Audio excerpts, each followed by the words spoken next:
It's been 2 years since the liability shift around EMV has pushed retailers and financial institutions towards adopting chip-enabled cards and terminals. That shift is also affecting cybercriminals, as it is forcing them to move into different areas of fraud, said Monica Eaton-Cardone, the co-founder and COO of Chargebacks911. On this episode of the Cyber Chat, we talked to Monica about the adoption of EMV technology, how organizations can defend against payment card fraud, and how the fraud landscape is changing and will continue to shift in the future. Let's get started by talking about probably the biggest anti-fraud event, or whatever you want to call it, from the past few years, the adoption of EMV.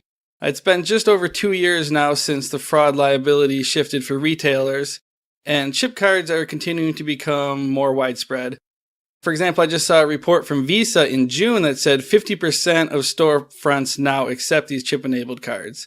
And that same report also said that merchants who upgraded to EMV saw their counterfeit fraud dollars drop 58% from the previous year. So just with that as a backdrop, kind of wanted to get your thoughts on EMV in general and how it's impacting fraud. So EMV obviously has really reduced fraud, especially in terms of limiting the amount of loopholes that are available for a criminal. When it comes to stealing the information on a mag stripe or from a physical card. So for store present, in other words, when you have your physical card and you're going to make a transaction, whether you're swiping it at a gas station or inserting that card anywhere, there's been a lot of stolen credit card numbers. In fact, the numbers continue to rise. So the whole game plan for EMV is to replace that stripe mechanism, which is easily stolen, with a chip. And then the chip works kind of like a mini database where it's like a handshake. So you're exchanging data.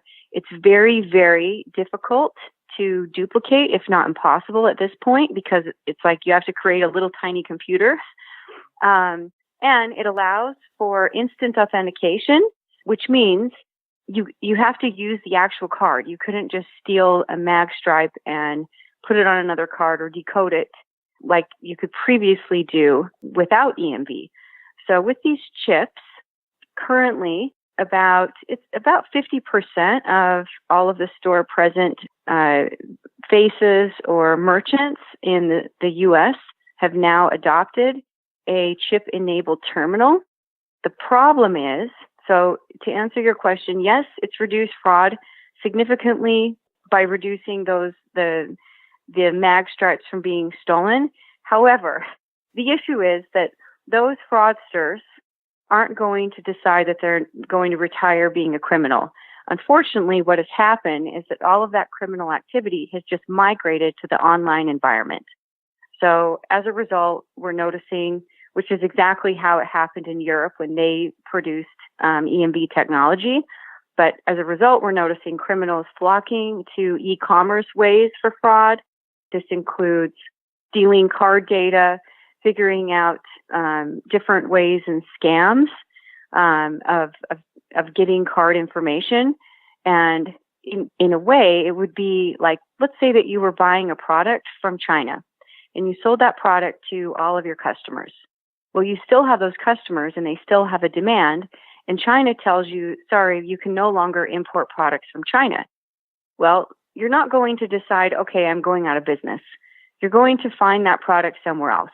So maybe you're going to go to Taiwan or Japan or a different place. That's what has happened with the criminal activity as it relates to credit card fraud.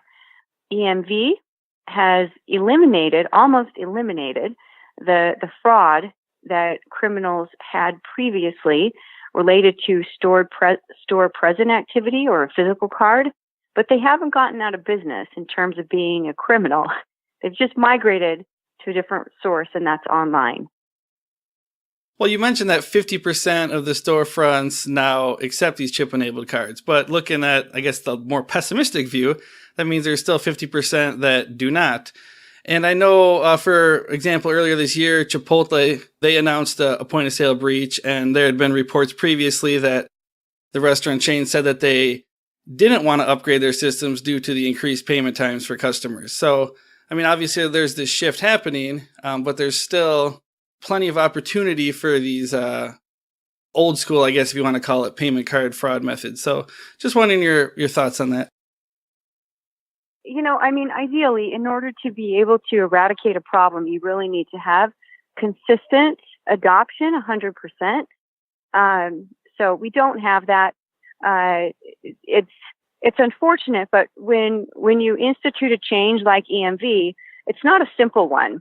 It's not just the expense of switching out a terminal, but it also may include completely reprogramming the way that you process transactions, upgrading new software for your entire business, and really managing that entire transaction chain.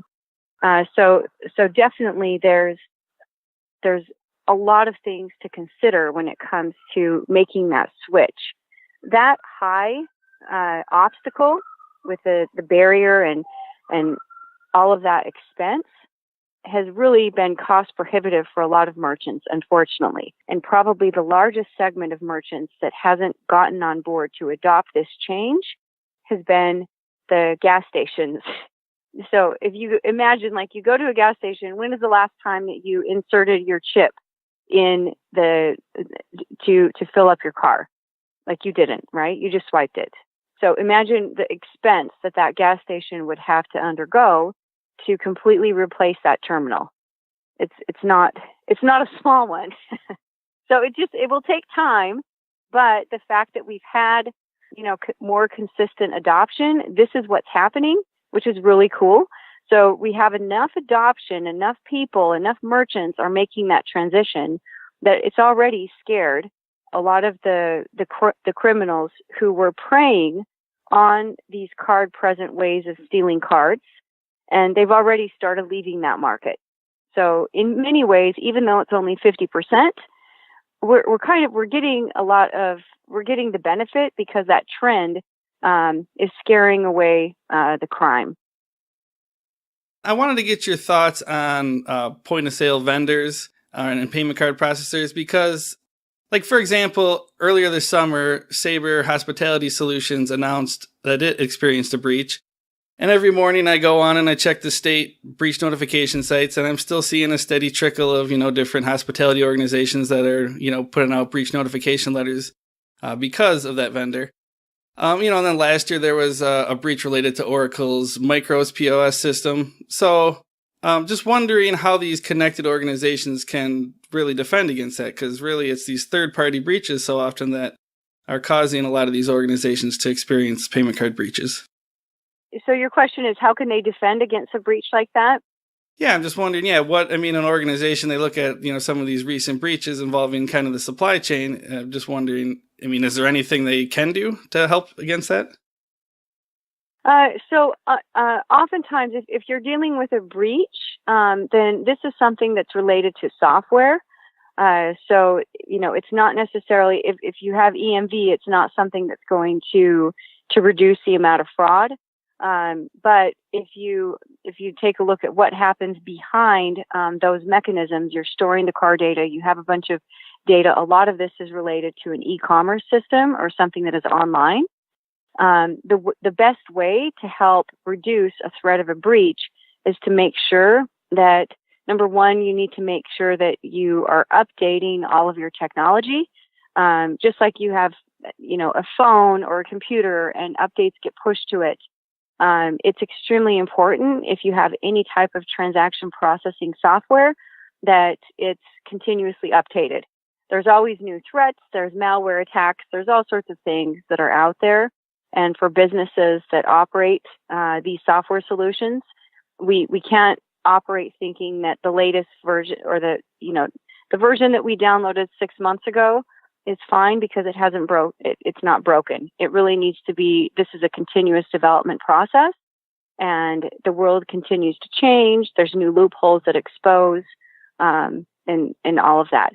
And then the second thing is to create a layered approach for helping to identify risk and threat and ultimately detect fraud.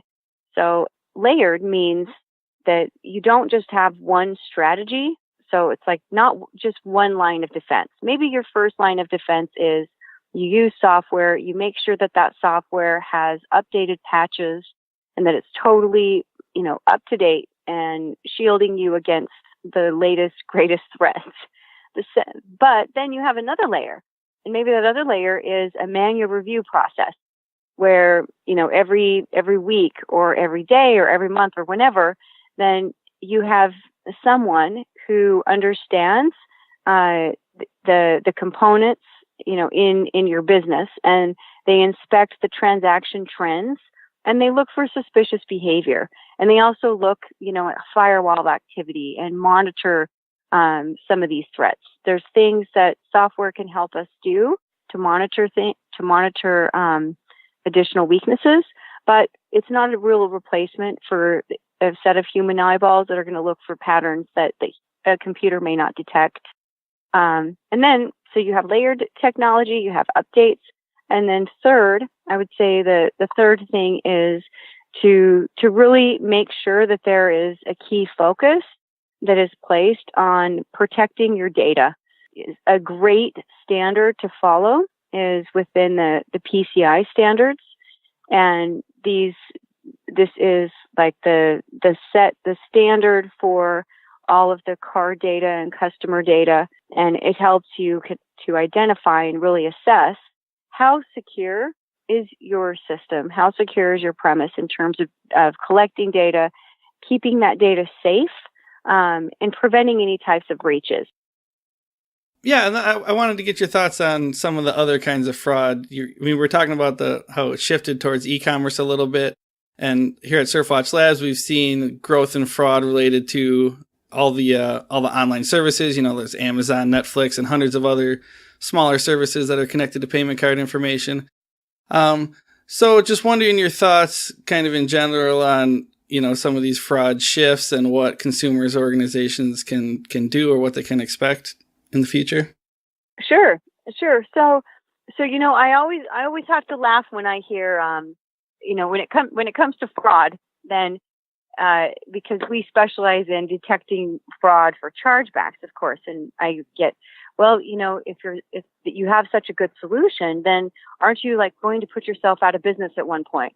So, well, unfortunately, when it comes to fraud, this is a never-ending situation. As soon as you plug 5 holes, you find there's 25 more that just created out of nowhere.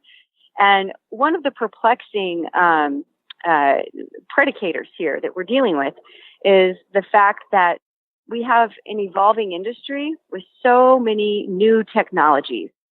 So whenever you have new technology, by default, it's not tested. It's new.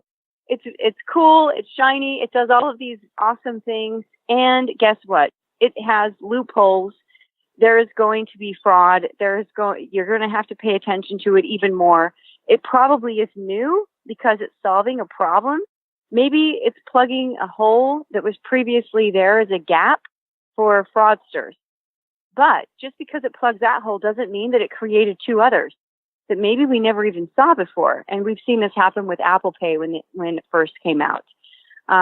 So I think one of the best things that a business owner can do, with e-commerce in looking at, protecting yourself from fraud is making sure that you understand this is not a static problem to solve. This is a dynamic one. So, the same types of rules apply. Make sure that you have updated software. You keep everything updated. You're using a layered approach. So you're not just relying on one tier of defense. You have some different monitoring layers. Some of those should be technical. Others should be software based. And third, you should definitely make sure that you have a set of human eyeballs checking this stuff. Using new technology is fantastic, but we can't take it for granted that new means it's without error. We really need to take responsibility of the fact that, when it comes to this evolving world that we have, our mission as an industry is to continue to remove friction and make the entire process faster. And when you're focused on speed, you're probably not as focused on security. So maintaining that balance really can be a life-saving item when it comes to protecting your business from liability. Yeah, then my final question is, we're talking a lot about how things are changing, so just wondering if you have any thoughts on how things are going to change or shift in the fraud landscape, looking forward? So one of the trends that we see, we have the card schemes, Visa, MasterCard, American Express, and Discover. So starting with Visa, there's a lot of changes that are currently in place, regulatory changes and guideline changes. And what we're seeing is that the card networks are starting to really recognize that the world is transforming into a digital environment, and it's no longer cash is king, it's really data is king. So everything is all about data. Well, as we migrate to more and more data, then we're going to get smarter with intelligent solutions. More machine learning is going to be in place. I could see blockchain methods being utilized in a greater spectrum. And I think as a result, we will start to see more fraud from, less likely sources. So, for example, the more technical that we can create an aspect in being able to identify fraud, because we're increasing all the authentication and we're creating this digital environment where we're able to track all this data in real time, we're going to help close a whole lot of loopholes for criminals. Well, those criminals are probably going to start migrating and focusing on stealing data, not necessarily credit card data, but probably just consumer data, because that's actually becoming more and more valuable. So the target of fraud is changing. A credit card will not be worth very much and definitely fail in comparison to, information about the buying habits or, the particulars that surround a certain consumer's behavior.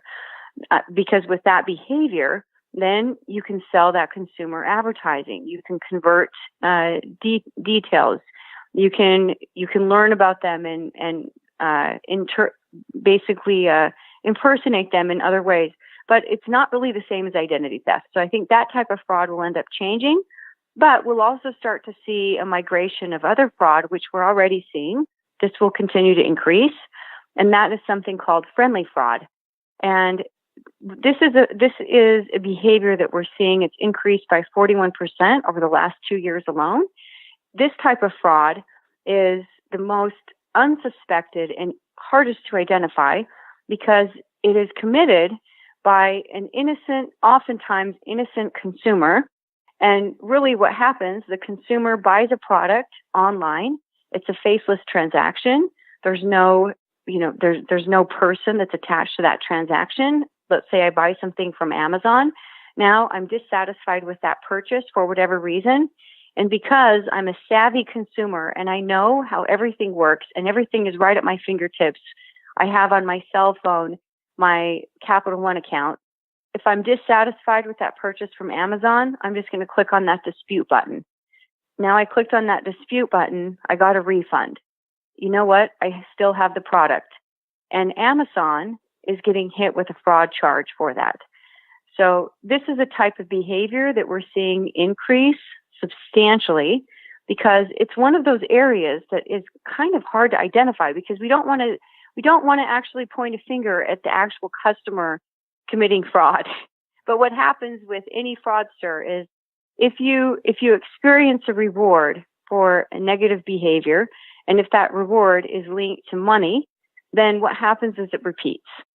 So these are things also I see as trends that merchants will need to become very adept to start to recognize, rather than strictly looking at some of the more traditional confines of criminal activities.